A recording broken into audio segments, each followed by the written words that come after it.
বক্তব্যতে বাজে ওয়ার্ড কিংবা খারাপ ভাষা ব্যবহার করি নাই, এই পর্যন্ত করি নাই।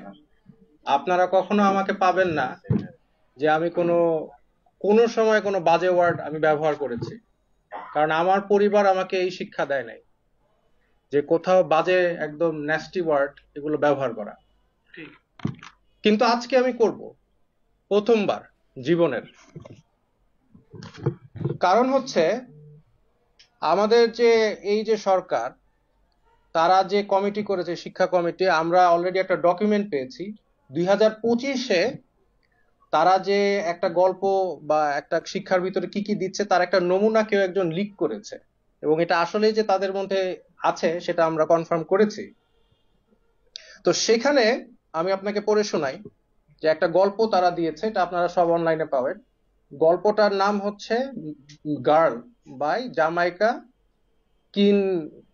কিনকেইড, মানে মেয়ে গল্পটার নাম। তো গল্পটার এখানে অনেক সুন্দর সুন্দর কথা আছে, তার মধ্যে আমি একটা পড়ে শোনাই যেটা পড়তেও আমার ভালো লাগছে না। মা তার মেয়েকে বলছে, এইভাবে রবিবারে হেঁটে যাবে, Sundays try to walk like a lady and not like the slut that you have bent on becoming.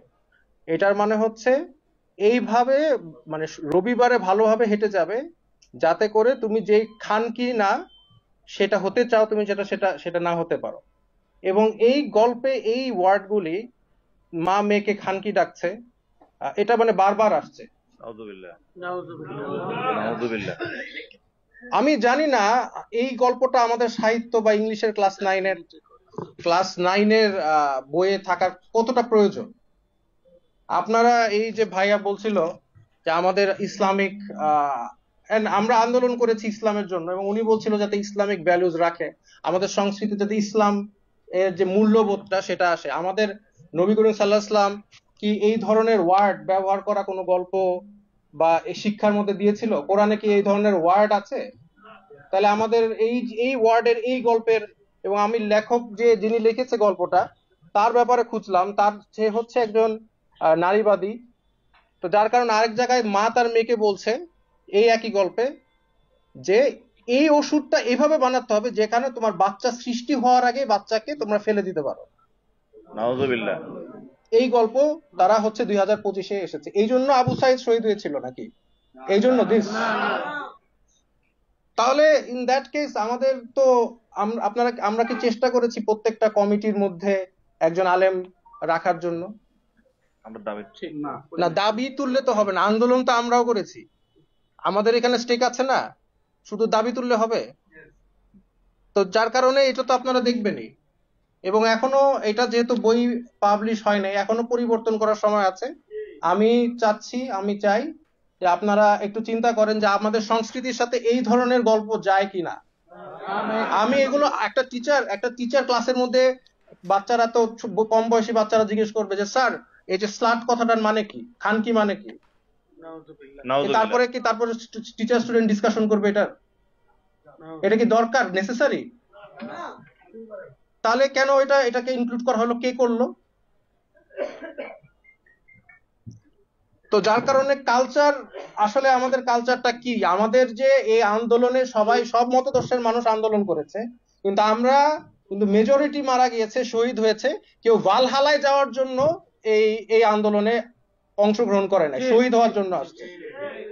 আর তাদের চিন্তাধারা ছিল ইসলামিক, কিন্তু এই ইসলাম কথাটা যে আন্দোলনের সাথে জড়িত সেটা মানুষ আস্তে আস্তে, কিছু মানুষ চাচ্ছে যে এটা চলে যায়। আমি আন্দোলনে ছিলাম, নেতৃত্ব দিয়েছি, আমি ইসলামের জন্য করেছি, আমি ভালহালায় যাওয়ার জন্য করি নাই। যার কারণে আমি বলতে চাই যে আমাদের যে ইসলামিক মূল্যবোধ আছে, যে এখন বলছে স্পিরিট অফ অগস্ট মুভমেন্ট, এটা হচ্ছে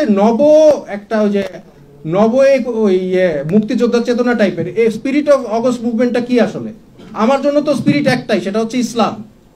এবং আমার ইসলাম, আমি মনে করি আমার যতটুকু জ্ঞান আছে, ক্ষুদ্র জ্ঞান, এই ধরনের জিনিস একটা টিচার একটা স্টুডেন্টের সাথে ডিসকাশন বা করতে পারে না। এবার প্রশ্নের মধ্যে দিয়েছে যে ওই মেয়ে যদি ছেলে হতো তাহলে কি তার সাথে তার মা কিভাবে ও ভিন্নভাবে আচরণ করতো? এই হচ্ছে শিক্ষা।